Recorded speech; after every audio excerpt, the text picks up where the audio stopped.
Welcome to the deep dive. Let's get straight to it. You're learning English, you put in the effort with new words, but, well, they're just not sticking, are they? It feels like trying to hold water in your hands. So frustrating. It really is. It's a super common frustration, something so many learners face. You know, you memorize the list, you do the work, Yeah, and then poof, the words just seem to evaporate. exactly. So look, our mission today is basically to give you the keys.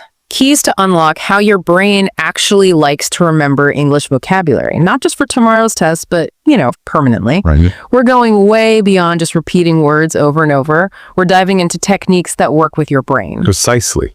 We want to help you break that cycle, that learn, forget cycle, Yeah, that's the goal. and instead build real, lasting recall. Okay, let's unpack this a bit. Why is it that just repeating a word, ad nauseum, why does that often feel so useless? Well, our brains are pretty smart filters, actually. They're constantly deciding what's important and what's just noise. If you just throw a word at your brain without any context, without any connection, it often just gets tagged as, well, not essential. Background noise. Yeah, basically, discard pile. Memory research shows this huge drop-off if you don't actively engage with new information. So it's not just about how many times we see or hear the word. No, not at all. It's about convincing our brain, hey, this one matters. Pay attention. How do we actually do that? Make these words feel like VIPs. Exactly. And a big part of it is using different kinds of memory. See, rote repetition mainly hits what we call semantic memory facts, general knowledge. Right. But memory gets way stronger when we bring in episodic memory. Yeah. That's the stuff linked to our personal experiences. Okay, that makes perfect sense, linking it to my life, my moments. Yes.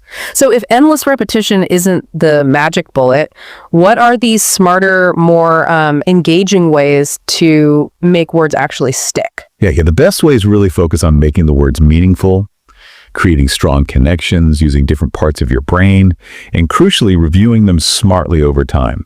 Okay, let's dive into the first one, though. Technique 1. Connecting words to real life.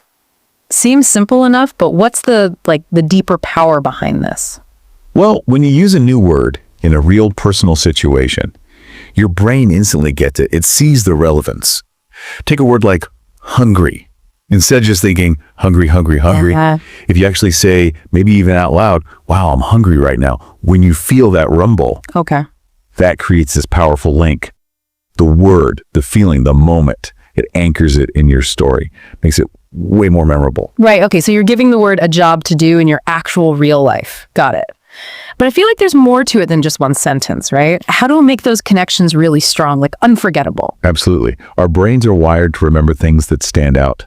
Things that are funny or emotional or visually striking or just plain weird. Weird works. Oh, definitely. This leads us to something called the crazy image method. Basically, the more unusual, the more exaggerated the mental picture you create, the deeper the memory trace. Okay, intrigued. Give me an example. Let's see this in action. All right, let's take umbrella. You could just repeat it. Oh, you could use the crazy image method. Think, a Bella, a beautiful rain protector. Okay. Now, picture this. The famous Bella Hadid, right? Caught in a crazy downpour. But she's not holding one umbrella. No. She's being shielded by 100 enormous, brightly colored umbrellas, Yeah. all being juggled by clowns. Oh, wow. Clowns juggling 100 umbrellas for Bella Hadid. Exactly. The sheer silliness, the visual overload, it makes umbrella stick. Right. In a way, simple repetition just can't. Weird stuff gets remembered. Okay, I don't think I'll forget umbrella anytime soon now. That's brilliantly bizarre. Yeah. Right, let's move on. Technique 2. Leveraging word families. How does grouping words like this help our memory? Well, when you learn words that share a root, like act, Okay. you start seeing the building blocks of the language. So you learn act, and then action, actor, react, transaction. They all click into place. Ah, like a network. Exactly. It's more efficient. And understanding the connections reinforces the meaning of each individual word. You see the patterns, how prefixes and suffixes change things. So it's kind of like finding a master key that opens a bunch of related doors. Precise. Now, I also saw something about maybe color coding these families by origin, like Latin or Greek. Tell me about that. Yeah, that could be a neat visual trick. A lot of English words come from Latin or Greek.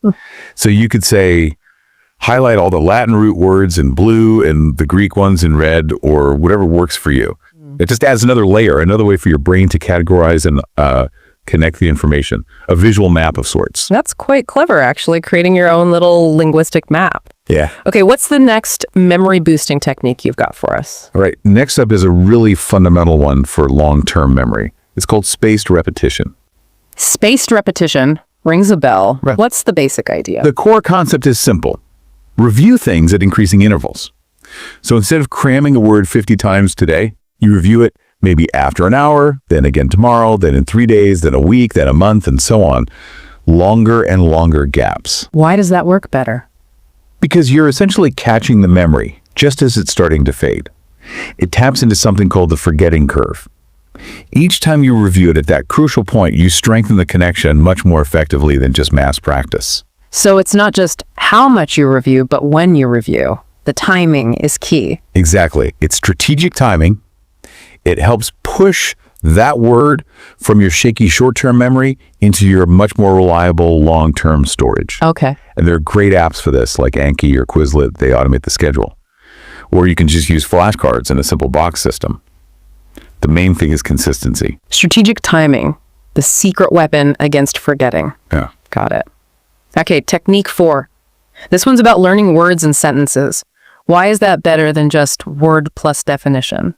Well, learning a word alone often doesn't tell you how to actually use it. Right. But when you see it in a sentence, like, she has a beautiful smile, you get the grammar, you see its friends, the words it hangs out with, you get the nuance. Ah, the context. Exactly. That rich context makes the word more memorable, and it teaches you how to use it yourself correctly. So it's not just what it means, but how it behaves out there in the wild in actual language. That really does make a huge difference for actually using it later. Precisely. And to make this more active, more fun, you can try the 5-second story challenge. 5-second story challenge. Okay, sounds quick. What is it? The idea is, as soon as you learn a new word, or maybe a few new words, you immediately try to match them into a super short, maybe even silly sentence. Okay, give me an example. Let's say you just learned ambitious, enormous, and angrily. Your 5-second story might be, the ambitious ant ate an enormous apple angrily. An ambitious, angry ant with a giant apple. Yeah. It doesn't have to win any awards. The point is the doing. Forcing yourself to quickly use the words cements them better. Another weird image that sticks. It definitely does. All right, what's our 5th technique for supercharging our vocabulary recall? Okay, number 5 is a really cool one with a long history. It's called the memory palace. Memory palace. Sounds grand, maybe a little complex. How does it work for vocab? It's actually based on something our brains are naturally good at, remembering places. Spatial memory. Okay. So you pick a place you know incredibly well, like your house or apartment. You mentally walk through it in a set order. Right. And at specific spots along your route, the front door, the sofa, the kitchen sink, whatever you mentally place a new word. How do you place it? You create a vivid image linking the word to that location. So maybe kitchen words like whisk. Yeah. You picture a giant whisk hanging from your fridge handle. Travel words. Maybe by the front door, you imagine a suitcase exploding with clothes. Ah, I see. So you're using the familiar map of your house, and each spot holds a word linked by a crazy image. Exactly. Then, to recall the words, you just mentally walk through your palace again. The location and the image act as powerful triggers. That is a very clever way to organize things, using our natural spatial skills. Okay, technique number 6. The teaching method. How does teaching someone else help us remember? Well, think about it. To teach something, you first have to really understand it yourself, right? Yeah, definitely. You have to retrieve the information, organize it in your head, and then articulate it clearly. That whole process, retrieving, organizing, explaining, actively reinforces the memory in your own brain. It forces you to process it more deeply. Precisely. Whether you explain it to a friend, a study partner, or honestly, even just explaining it out loud to your reflection in the mirror. So talking it through, even to yourself. Yes, it solidifies your understanding. Plus, it's great for spotting gaps if you stumble trying to explain it. You know where you need more work. Exactly. These are all really practical, brain-friendly techniques, but, learning can sometimes feel like a bit of a chore. How do we make it more fun? Less like homework. Absolutely. Making it fun is key for staying motivated. Games are perfect for this. You can kind of trick yourself into learning. Okay, I like the sound of that. Give us some examples of these games that trick you into learning. All right, one fun one is emoji translations.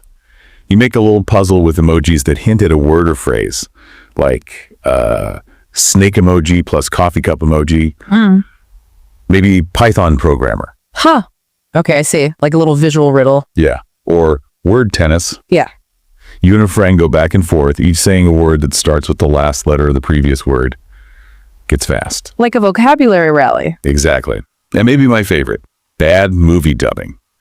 Mute a short video clip, like a dramatic scene from a soap opera or something, and try to narrate it using as many of your new vocab words as you can. It usually ends up being hilarious. Bad movie dubbing. I love it. Those sound genuinely fun. Now, you also mentioned some bonus memory master tips. What other little tricks can give us an edge? Yeah, just a few quick ones from memory research. Interestingly, some studies suggest chewing gum while learning might actually help you recall it later. Maybe something about blood flow. Huh. Chewing gum. Okay. Also, reviewing material right before sleep seems to be quite effective. Your brain does a lot of memory consolidation while you sleep. Makes sense. Review before bed. And finally, for some people, the scent of peppermint might boost alertness and focus a bit. Can't hurt to try. Gum. Bedtime review, maybe some peppermint. Easy enough to try. Okay, so pulling this all together, what's the single most important takeaway for listeners wanting to build a strong, lasting English vocabulary?